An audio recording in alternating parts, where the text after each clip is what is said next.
Bharat Ratna doctor Babasaheb Ambedkar यांचा पूर्णाकृती पुतळा शहरात उभारावा या मागणीसाठी आंबेडकरी चळवळीतील कार्यकर्ते मनोज काळे यांनी आज श्रीरामपूर नगर परिषदेसमोर आत्मदहन करण्याचा प्रयत्न केला.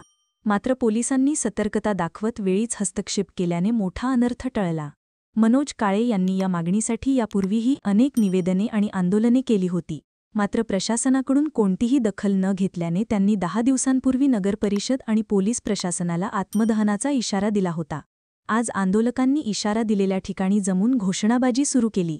मनोज काळे यांनी स्वतःच्या अंगावर ज्वलनशील पदार्थ ओतून आत्मदहनाचा प्रयत्न करत असतानाच पोलिसांनी तातडीने धाव घेऊन त्यांना ताब्यात घेतले. या घटनेनंतर आंदोलकांनी शहरात डॉक्टर आंबेडकरांचा पूर्णाकृती पुतळा उभारण्यासाठी प्रशासनाने तातडीने निर्णय घ्यावा, अशी जोरदार मागणी केली. पोलिसांनी काळे यांना ताब्यात घेतल्यानंतर काळे यांनी आम्ही अनेक वर्षांपासून शहरात बाबासाहेबांचा पूर्णाकृती पुतळा उभारण्याची मागणी करत आहोत. मात्र प्रशासन याकडे दुर्लक्ष करत आहे. त्यामुळे नाईलाजाने आम्हाला हे पाऊल उचलावे लागले.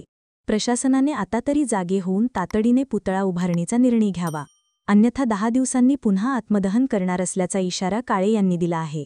आंबेडकरी कार्यकर्ते काळे यांनी आत्मदहनाचा प्रयत्न केल्याच्या घटनेमुळे श्रीरामपूर शहरात काही काळ तणावाचे वातावरण निर्माण झाले होते.